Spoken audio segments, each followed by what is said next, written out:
اس سے پہلے ہم لوگوں نے دو سورتیں سورہ یاسین اور سورہ طٰہٰ کی تفسیر اور ان کا خلاصہ سماعت کیا۔ ابھی اپنے سامنے سورہ ملک ہے۔ سورہ ملک، اس کی شان کیا ہے، اس کی فضیلت کیا ہے، اس کا مقام کیا ہے، اس کا اندازہ لگانا ہے تو افقہ الصحابہ حضرت عبداللہ ابن مسعود رضی اللہ تعالیٰ عنہ کی ایک روایت کہ وہ ارشاد فرماتے ہیں کہ اللہ کے حبیب صلی اللہ علیہ وسلم کے زمانے میں ہم لوگ سورہ ملک کو سورہ مانعہ کہا کرتے تھے۔ مانعہ یعنی عذاب کو روکنے والی سورت، سبحان اللہ، عذاب کو روکنے والی سورت۔ ترمذی شریف کی ایک روایت میں آیا کہ ایک صحابی نے خیمہ لگایا ایسی جگہ پہ کہ وہ سمجھ رہے تھے کہ قبر نہیں ہے، لیکن اتفاق ایسا ہوا کہ جہاں خیمہ لگایا تو وہ جگہ ایک قبر تھی۔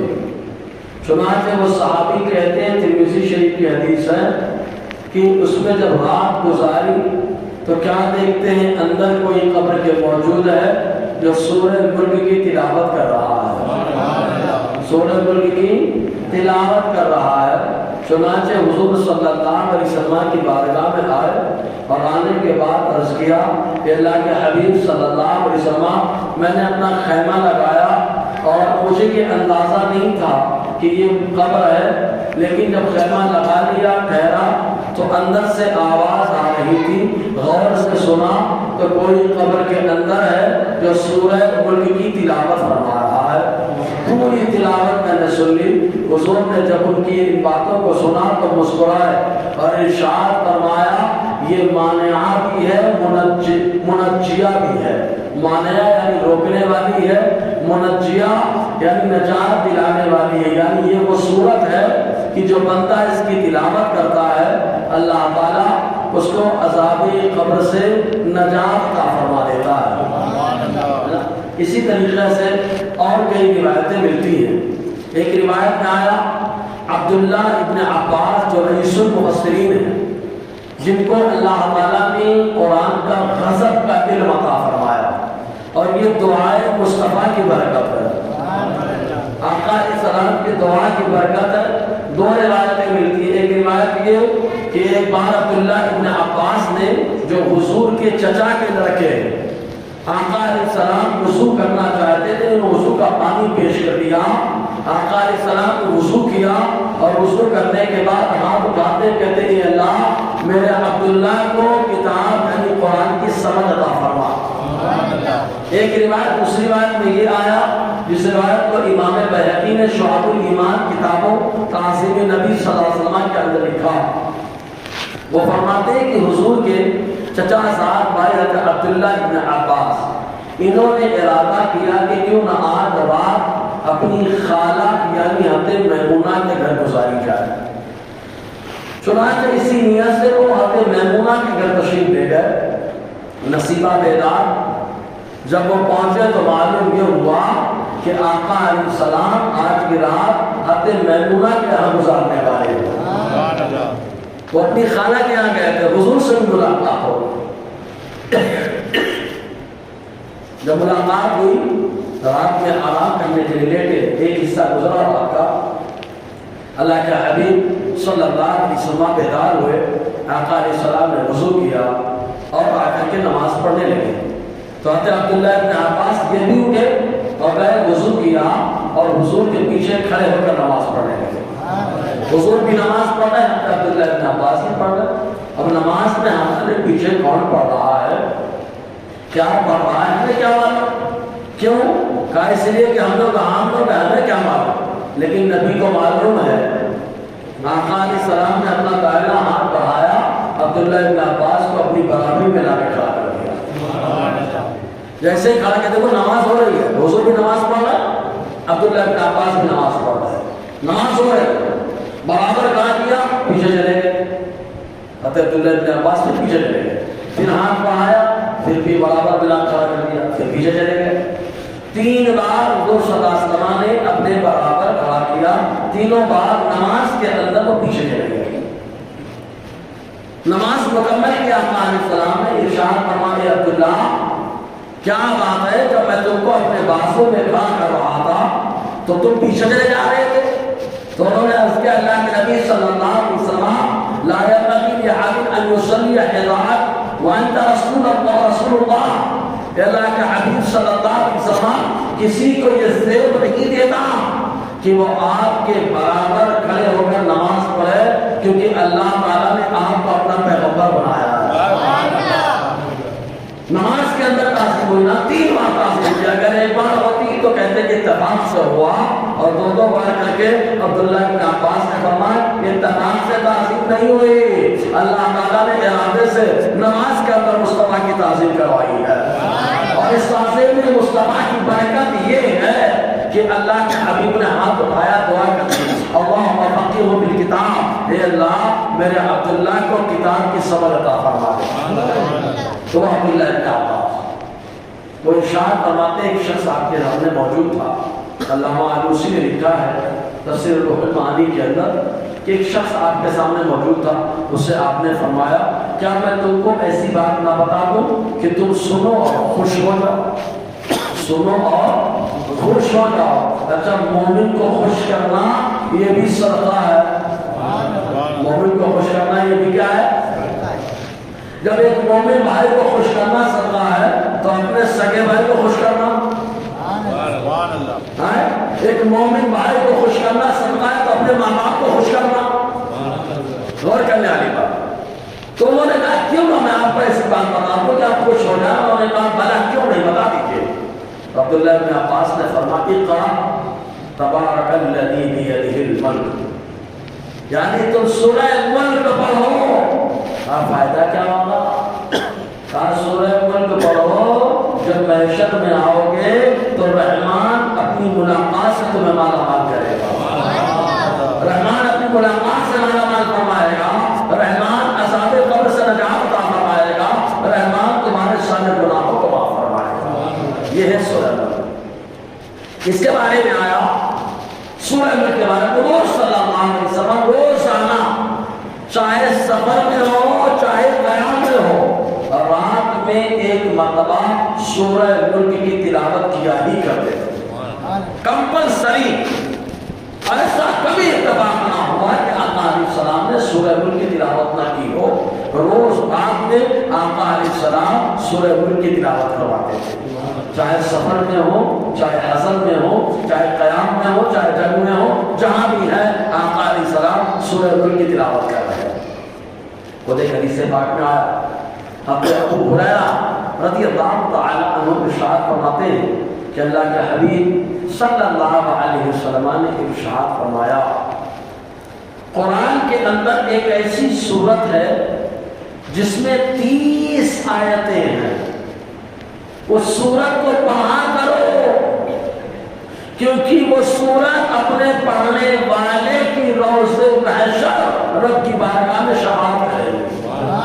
ویسے تو پورا قرآن کرے گا شفاعت، لیکن وہ سورت جس کی 30 آیتیں ہیں آقا نے فرمایا اس کی تلاوت کرو، وہ شفاعت کرے گی۔ مزید یہ آقا نے فرمایا جب وہ سورت شفاعت کرے گی تو اللہ تعالیٰ پڑھنے والے کے سارے گناہوں کو معاف فرمائے گا۔ یہ ہے سورہ ملک۔ ایک روایت میں آیا آقا علیہ السلام نے فرمایا روز رات میں سورہ ملک کی تلاوت یہ اطیب ہے، خیر ہے، یعنی بہتر ہے۔ ارے یہی کیا کم ہے کہ جو روزانہ رات میں ایک مرتبہ سورہ ملک کی تلاوت کر لے اللہ تعالیٰ اس کو عذاب قبر سے نجات عطا فرمائے گا۔ اچھا عذاب سے ہر کوئی بچنا چاہتا ہے نا، انسان بڑا ہوشیار ہے۔ آپ دیکھ لینا یہی وجہ ہے کہ دیکھو کسی کے پاس آپ جائیے تو یا تو وہ تعویذ دے گا یا پڑھنے کا وظیفہ دے گا، تو ہم لوگ وظیفہ نہیں لیتے، وظیفہ نہیں لیتے، کیوں؟ محنت کرنی پڑے گی، ریڈی میڈ چاہیے، ریڈی میڈ چاہیے، کیا تعویذ دے دو کام ہو جائے، تو ہم لوگ ریڈی میڈ کے چکر میں رہتے ہیں۔ سمجھ رہے ہیں آپ؟ عذاب سے ہر کوئی بچنا چاہتا ہے لیکن سوچتا ہے کہ کوئی شارٹ کٹ راستہ مل جائے، ایک بار کر لو سکون مل جائے۔ لیکن میرے نبی نے فرمایا قرآن سے محبت کرتے ہو تو اس کی نشانی پیش کرو، یہ سورہ ملک کی تلاوت کرو، یہ محبت کی دلیل ہوگی اور اللہ تعالیٰ اس کے صدقے عذاب قبر سے نجات عطا فرمائے گا۔ یہ سورہ ملک 30 آیتیں ہیں، بڑی شان ہے، بڑی فضیلت ہے۔ یا اللہ جب سورہ ملک کی یہ شان ہے تو آخر اس میں تعلیم کیا ہے، کس چیز کے بارے میں بتایا گیا ہے؟ تو اس میں کئی چیزوں کے بارے میں بتایا گیا۔ پہلی چیز جہاں سے آغاز ہے سورہ ملک کا وہ یہ کہ ساری بادشاہ اللہ تعالیٰ کے قبضے قدرت میں ہے۔ بادشاہ کس کے ہاتھ میں؟ اللہ تعالیٰ، جسے چاہتا ہے بادشاہ بناتا ہے اور جسے چاہتا ہے وزیر بناتا ہے اور جسے چاہتا ہے فقیر بناتا ہے اور جسے چاہتا ہے غنی اور مالدار بنا دیتا ہے۔ ساری بادشاہ اللہ کی بارگاہ میں، ساری بادشاہ۔ اور بادشاہ جب ایسا ہے بے نیاز، اس کو نہ ہمارے روزے کی ضرورت ہے، اس کو نہ ہماری نماز کی ضرورت ہے، اس کو نہ ہماری تلاوت کی ضرورت ہے۔ وہ تو نماز اس نے اس لیے دے دیا، روزہ اس لیے دے دیا، تلاوت کرنے کا موقع اس لیے دے دیا کہ کون بندہ ان کی پابندی کر کے میری بارگاہ میں آنا چاہتا ہے، کون آنا چاہتا ہے، رب کی بارگاہ میں جانا ہے تو یہ سب کرنا پڑے گا۔ ورنہ آج کی رات دیکھیں، آپ جو گزری رات دھمال والی رات تھی، صحیح ہے نا؟ کچھ دیوانوں نے اللہ کو راضی بھی کر لیا ہوگا اور کچھ دیوانوں نے تو شیطان سے کہا ٹینشن مت لے، رات جاگ کے بھی میں تجھے راضی کروں گا۔ ایسا ہی معاملہ تھا۔ خالی آپ غور کریے، اپنا محاسبہ کریے، رات جاگا تو کیا کیا کیا آپ نے؟ ارے کم سے کم سورہ ملک کی تلاوت ہی کر لیتے، عشاء کی پابندی کر لیتے، پوری رات جاگے، لیکن جب فجر کی بات ہے تو برابر سو گئے، پوری رات جاگے، فجر میں برابر جا کر کے بستر ناظرین پر آرام سے گئے اور جسم نے کہا جناب آپ بڑی بیٹھک ہو گئی ہے، اب تھوڑا کمر سیدھی کر لی جائے، تو آرام کر لیں گے، محاسبہ کریں، اپنے طور پر اللہ تبارک و تعالیٰ نے نہ جانے کتنوں کی اس رات میں بخشش کا اعلان فرمایا ہے نا۔ ہم لوگ بخشش دینے کے لیے کس انداز میں گئے؟ تو سورہ ملک اس کے اندر ہے کیا؟ آئیے ذرا دیکھتے ہیں، بابا کو دل پاک کر لیجیے۔ صلی اللہ علیہ وسلم، صلاۃ و سلام علیک یا سیدی یا رسول اللہ۔ سورۃ الملک مکیہ، سورہ ملک مکی ہے۔ مکی کس کو کہتے ہیں، مدنی کس کو کہتے ہیں؟ تو ہمارے یہاں ایک تعریف بڑی رائج ہے، کیا؟ جو مکے میں اترے وہ مکی اور جو مدینے میں اترے وہ مدنی۔ تو بابا بہت تو غار حرا میں جو ہے ان کا کیا، کچھ وہاں سے ہٹ کے الگ الگ مقامات پر ان کا کیا،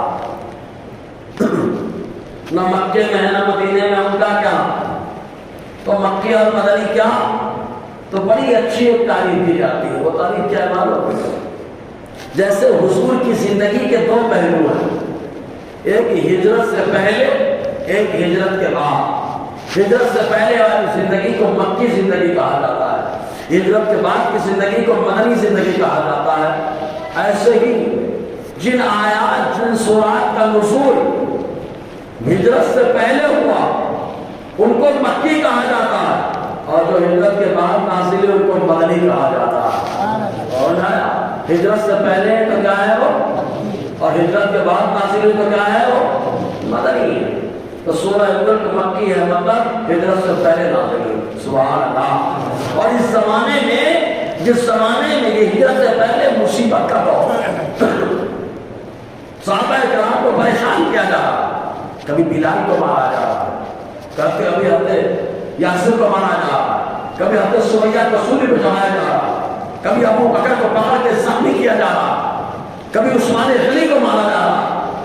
تو لوگوں نے سمجھا کہ جیسے دنیا میں ان کو عذاب ہو رہا ہے تو ویسے قبر میں بھی عذاب ہوگا، قبر کا بھی معاملہ ہوگا۔ تو اللہ تعالیٰ نے سورہ ملک نازل فرما کے بتا دیا نہیں یہ میرے محبوب کے دیوانے ہیں، دنیا میں تو سزا تم دے سکتے ہو لیکن جب قبر میں آئیں گے تو جو اس کی تلاوت کرتے ہیں وہ سورہ کری ہو جائے گی، والا میرے محبوب کے دیوانے کی میں حفاظت کر رہی ہوں۔ حالانکہ محبوب کے دیوانے خود اس لائق ہیں کہ وہ دوسروں کی حفاظت کرتے ہیں، صحیح ہے، ان کی شان بتانے کے، ان کا مقام بتانے کے۔ بادشاہ تو خود پاورفل ہوتا ہے، طاقتور ہوتا ہے، پھر بھی حفاظتی دستہ ہوا کرتا ہے بادشاہ کی شان بتانے کے لیے. سبحان اللہ.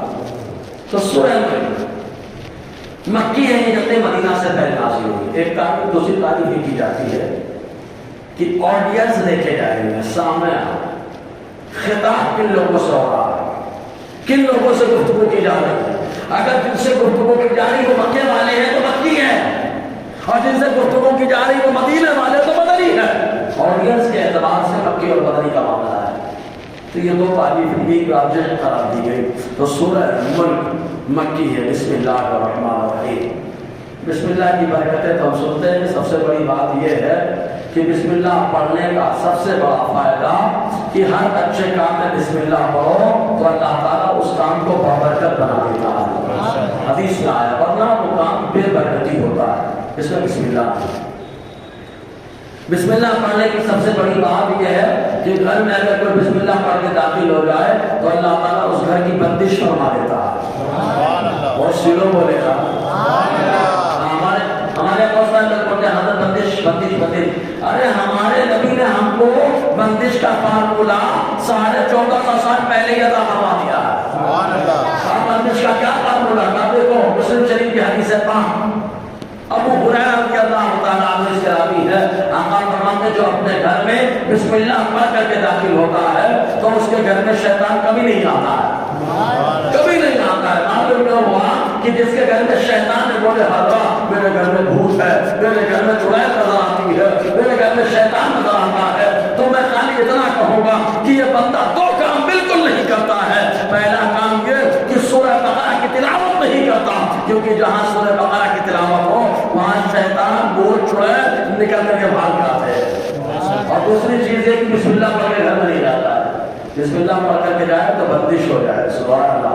اور یہ بندش کا فارمولا ہم جیسوں کا نہیں ہے، یہ بندش کا فارمولا مصطفیٰ کا فارمولا ہے. مصطفیٰ نے یہ نسخہ دیا ہے. بولے ہمارے پیر صاحب کا نسخہ ہے، ہمارے استاد کا نسخہ ہے. کہا بسم اللہ پڑھ کے گھر میں جاؤ شیطان نہیں آتا. یہ مصطفیٰ جان رحمت کا نسخہ ہے، حضور کا نسخہ ہے. سمجھ رہے ہیں؟ تو بسم اللہ کی بڑی شان ہے، بڑی شان ہے. اللہ تعالیٰ فرماتا ہے تبارک الذی بیدہ الملک. پاک ہے وہ ذات جس کے قبضے قدرت بادشاہت ہے. پاک ہے، باقی کیا ناپاک ہے. تو کہا انسان کبھی پاک ہوتا ہے کبھی ناپاک ہوتا ہے، مخلوق کبھی پاک ہے کبھی ناپاک ہے، لیکن مولا ہمیشہ پاک ہے. کہاں کن چیزوں سے؟ کہاں عیبوں سے. زور سے یار، میرے اللہ کے اندر کوئی عیب ہے ہی نہیں، بے عیب ہے. سمجھ رہے نا؟ اللہ کیا ہے؟ پاک ہے. تبارک کا معنی پاک بھی ہوتا ہے اور تبارک کا معنی ہوتا ہے بابرکت. دونوں معنی، جو پاک ہوتا ہے وہ بابرکت بھی ہوتا ہے. اسی لیے کوئی اخلاق کا پاک، کردار کا پاک، ایمان کا پاک صاف آدمی اگر کسی مقام پر قدم رکھ دیتا ہے تو اللہ تعالیٰ اس مقام میں برکتیں عطا فرما دیتا ہے. تو اللہ تعالیٰ پاک ہے، بابرکت ہے. اور اس کا نام تو ایسا بابرکت ہے کہ زبان میں اگر تاثیر نہ ہو تو بندہ اللہ اللہ کہنا شروع کر دے، اللہ تعالیٰ زبان میں تاثیر پیدا فرماتا ہے. تو بابرکت ہے، پاک ہے. کہاں عیبوں سے پاک ہے، خامیوں سے پاک ہے. کہاں عیب کیا ہے؟ کہاں جھوٹ. جھوٹ کیا ہے؟ عیب ہے کہ نہیں ہے؟ ارے بولیے نا کہ جھوٹ بولنا ہمیں اپنے یہاں رائج ہو چکا ہے، کوئی مسئلہ نہیں. جھوٹ آپ بولو، کوئی بولے وہ اپریل پھول ہے تو ہم کہیں کہ پھول لوگ ہی پھول بنائیں گے. نہیں سمجھے؟ بے وقوف لوگ ہی بے وقوف بنائیں گے. اسلام نے کہا بے وقوف نہیں بنایا جائے گا. اسلام نے ہمیشہ سچ بولنے کا طریقہ عطا فرمایا ہے. اللہ کے حبیب نے فرمایا بندہ سچ بولتا رہتا ہے، بولتا رہتا ہے، بولتا رہتا ہے، یہاں تک کہ اللہ تعالیٰ اسے اپنی بارگاہ میں صدیق لکھ دیتا ہے. اور صدیق وہ ہوتا ہے جو بول دیتا ہے اللہ تعالیٰ ویسا کر دیتا ہے. اسلام نے کہا سچ بولو، سچ بولو، سچ بولو. سچ بولتے رہو گے اور اپنی بارگاہ میں صدیق ہو جاؤ. حدیث آقا آگے ارشاد فرماتے ہیں جو بندہ جھوٹ بولتا رہتا ہے یہاں تک کہ اللہ کی بارگاہ میں کذاب لکھ دیا جاتا ہے. تو اللہ تعالیٰ جھوٹ بولنے سے کیا ہے؟ بولیے نا کیا ہے؟ پاک ہے. دھوکہ دینے سے، مکر کرنے سے، کہاں اللہ تعالیٰ سارے عیبوں سے پاک ہے. ارے میرا مولا عیبوں سے پاک ہے، اس نے اپنے محبوب کو بھی اپنے تمام عیبوں سے پاک اور صاف بنا دیا ہے. خود پاک، عیبوں سے پاک، اور جس کو پسند فرمایا اللہ نے اس کو بھی عیبوں سے پاک اور صاف بنا دیا ہے. ایک مثال دے رہا ہوں. مثال، سچے آدمی کی دوستی آدمی کو سچا بناتی ہے، صحیح ہے. شرابی آدمی کی دوستی آدمی کو شرابی بناتی ہے. نمازی آدمی کی دوستی آدمی کو نمازی بناتی ہے، صحیح ہے. روزے دار کی دوستی روزے دار بناتی ہے. سمجھ ہے؟ مطلب دیندار آدمی کی دوستی آدمی کو دیندار بناتے ہے. تو جیسا دوست ہوتا ہے وہ ویسا آدمی کا نیچر، وہ کردار، گفتار ہو جاتا ہے. اسی لیے آقا علیہ السلام نے فرمایا آدمی اپنے دوست کے مذہب پر ہوتا ہے. آدمی اپنے دوست کے مذہب پر ہوتا ہے. تو کہا یہ اللہ کے نیک بندے یہ کس کے دوست ہیں؟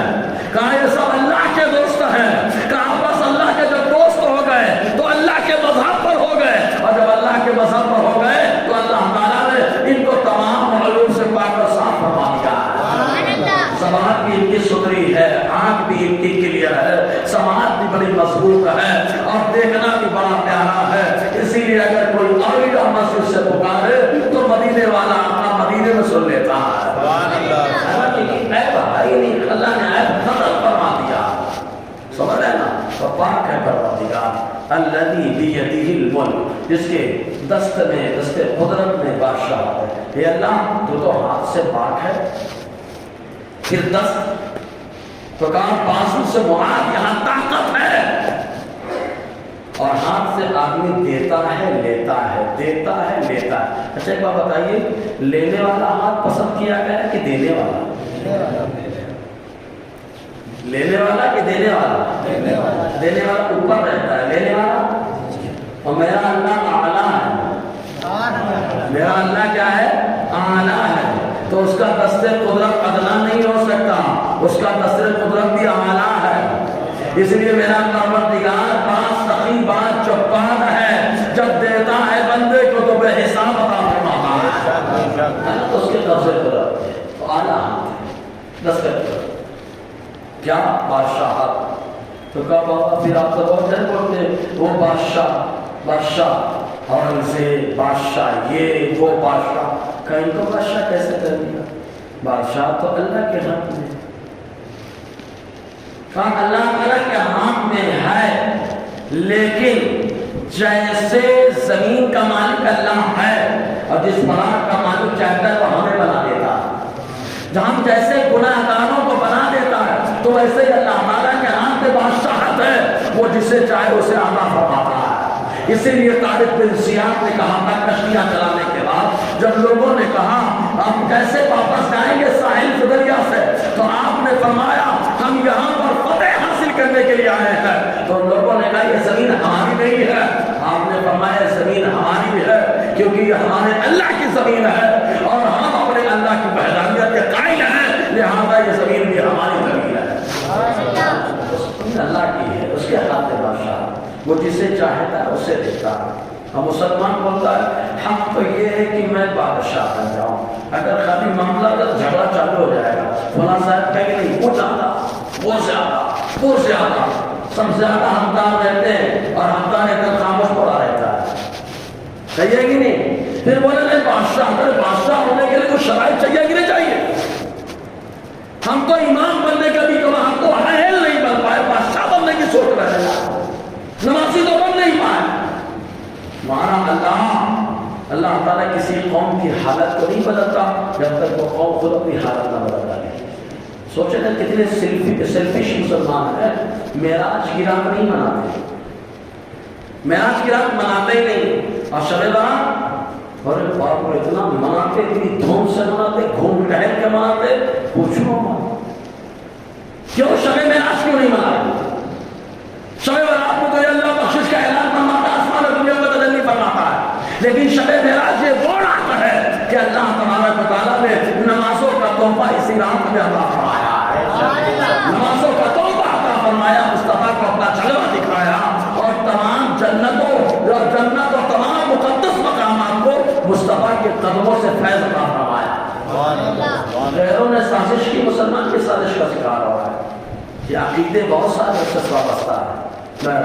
تو اللہ تعالیٰ کی قبض قدرت میں کیا بادشاہت ہے؟ پھر کہا بادشاہت تو، لیکن وہ کیا کسی کو دے سکتا ہے کہ نہیں؟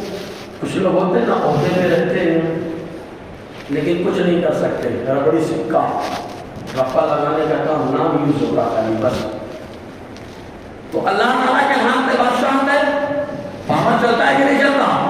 تو آگے رب فرماتا ہے وَهُوَ عَلَىٰ كُلِّ شَيْءٍ قَدِيرٌ، اللہ کے ہاتھ میں بادشاہت بھی ہے اور میرا مولا ہر چیز پر قادر بھی ہے، عاجز نہیں ہے، قادر ہے اللہ تبارک و تعالیٰ، قدرت والا ہے مولا، وہ جسے چاہے اسے بادشاہت ہے۔ اسی لیے ہم کہتے ہیں دو خدا ہو ہی نہیں سکتے۔ کیوں نہیں ہو سکتے؟ کہا جب دو خدا ہوں گے تو دو صورتیں بنے گی۔ ایک سمجھانے کے لیے اس کو بولتے ہیں برہان تمانو۔ طریقہ کیا؟ کم سے کم ایک سے زیادہ اگر خدا مانیں گے تو کم سے کم دو مانیں گے، اور جب دو لگے ہیں تو کبھی نہ کبھی تو اختلاف ہوتا ہے۔ کب تک اتفاق ہوگا؟ کب تک دونوں کہیں گے بارش ہونی چاہیے؟ کب تک دونوں کہیں گے سورج نکلنا چاہیے؟ کب تک دونوں کہیں گے چاند نکلنا چاہیے؟ کبھی تو ہوگا کہ ایک کہے گا 29 کا چاند، ایک کہے گا 30 کا چاند، ایک کہے گا 29 کا چاند، ایک کہے گا 30 کا چاند۔ تو اب دونوں کا معاملہ آیا، جس کی بات نہیں مانی گئی وہ عاجز، جس کی بات نہیں مانی گئی وہ عاجز، اور جس کی مان لی گئی وہ قادر۔ تو معلوم یہ ہوا وہ اگر فرض کریں گے آپ تو ایک عاجز ہو جائے گا، اور جو عاجز ہوتا ہے وہ خدا نہیں ہوتا، جو خدا ہے وہ قادر مطلق ہوتا ہے۔ جو خدا ہوتا ہے وہ قادر مطلق ہوتا ہے، اس کو بولتے ہیں برہان تمام۔ اللہ تبارک و تعالیٰ ہر چیز پر قادر ہے۔ اب جو شے ہے، چیز ہے، تو وہ تین ہے، ایک واجب، ایک ممکن، ایک محال۔ واجب، ممکن اور محال۔ واجب جس کا وجود ہمیشہ ہے، اسی لیے اللہ تعالیٰ کا ایک نام ہے واجب الوجود، ہمیشہ ہے، ہمیشہ ماضی میں اور مستقبل میں بھی ہمیشہ۔ لفظ سے بھی ٹینشن دیتا ہے، ہمیشہ سے مطلب سے جو ہے شروعات کو بتاتا ہے۔ تو اللہ تعالیٰ ماضی میں ہمیشہ، سمجھ رہے ہیں، مستقبل میں بھی ہمیشہ۔ کہ حضرت سمجھ میں نہیں آتی بات میرے دماغ میں، اللہ ہمیشہ ہمیشہ کیسے ہے؟ تو کہا دماغ تو محدود ہے کہ غیر محدود، اور ہمیشہ ہمیشہ محدود کہ غیر محدود۔ کہا اللہ ہمیشہ ہے، وہ غیر محدود ہے، اور دماغ محدود ہے۔ دماغ میں وہی بات آئے گی جو محدود ہے، اور اللہ تعالیٰ ہمیشہ ہمیشہ ہے، یہ لامحدود ہے۔ لامحدود بات اس چھوٹے سے بھیجے میں نہیں آتی، اسی لیے چھوٹے سے بھیجے میں جب نہیں آتی تو انسان کی عقل حیران ہو جاتی ہے۔ تو کہا انسان کی جب عقل حیران ہو جائے تو مان لے وہ کہ یہ خدا نہیں ہو سکتا، کیونکہ اس کا دماغ ہی محدود ہے۔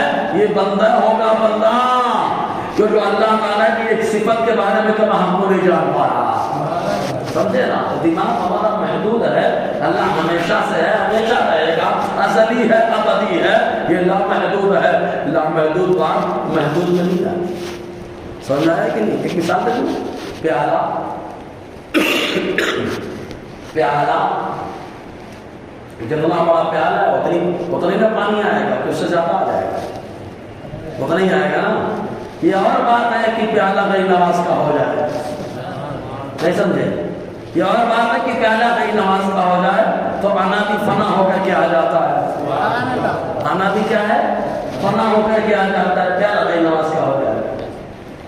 تو پیالہ چھوٹا، ایک لمٹ، پانی اس میں لمٹ والا ہے، اس سے زیادہ نہیں آئے گا۔ تو کہا دماغ آدمی کا جو ہے لمٹ اس کی ہے، وہ غیر محدود کے بارے میں سوچ سکتا ہے، نہ سمجھ سکتا ہے، نہ قیاس کر سکتا ہے۔ تو کہا کہ اللہ کے بارے میں کیسے جانا جائے؟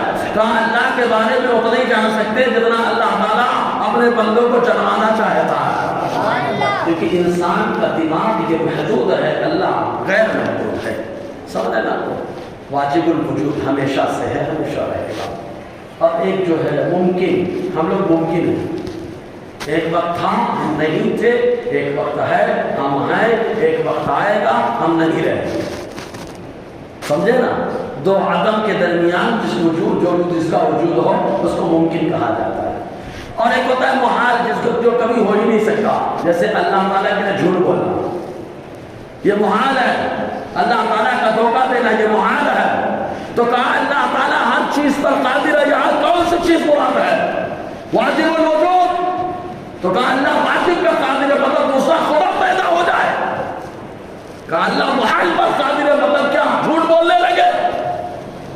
تو کہا نہیں بابا، اللہ تعالیٰ قادر ہے ممکن پر. سبحان اللہ. اللہ تعالیٰ ہر ممکن شے پر قادر ہے. وہ محال اس کے لیے محال ہے. واجب آئے گا تو دوسرا خدا ہوگا. اللہ تعالیٰ اپنے شرک سے، اپنے ساجدار سے، اپنے شریک سے پاک اور صاف ہے. پہلے ہی بتا دیا تبارک. سبحان اللہ. کوئی اس کے ساجدار ہو ہی نہیں سکتا. اکیلا پاک ہے پروردگار اعلیٰ. اب کام پاک ہے پروردگار اعلیٰ، تو یہ دنیا کا سسٹم بنانے کی کیا ضرورت ہے اس کو؟ وہ تو سب کے بارے میں جانتا ہے نا. معلوم یہ ہے کہ آدمی جائے گا تو برائی کر کے جہنم میں جائے گا، یہ جائے گا اچھائی کر کے جنت میں جائے گا. تو یہاں اللہ جب جنت اور جہنمی میں جانا ہے تو یہ بنانے اور پیدا کرنے کی کیا ضرورت ہے؟ اپنے علم سے فیصلہ کر دیتا چل جہنمی و جہنم میں جاؤ، جنتی و جنت میں جاؤ. تو جنتی تو بہت خوش ہوتا، واہ واہ ہم نے کچھ کیا نہیں، ہم کہیں گئے نہیں، کوئی ٹینشن ہوا نہیں، جنت میں آ کے براجمان ہو گئے. لیکن جہنمی کھڑا ہو جائے گا، ہم نے کیا کیا جو ہم کو جلایا جا رہا ہے؟ ہم نے کیا کیا جو ہم کو جلایا جا رہا ہے؟ تمہارا فرماتا ہے سنو الذی خلق الموت والحیات لیبلوکم ایکم احسن عملا. اللہ نے موت اور زندگی کا سسٹم قائم کر دیا تاکہ آزمائے تم میں بہتر عمل کرنے والا ہو. تو اللہ نے دنیا میں آدمی کو آزمائش کے لیے بھیجا ہے. کون کیا کرے گا یہ مت سمجھیے کہ ہم کو کوئی دیکھنے والا نہیں، ہم کو کوئی پاس پوس کرنے والا نہیں. یہ کرام الکاتبین لکھ بھی رہے، اللہ دیکھ بھی رہا ہے. اور اس سے سوال بھی ہوگا انشاءاللہ، آگے گفتگو رہے گی. اللہ تعالی ہم سب کو فیضان قرآن، برکات قرآن سے مالا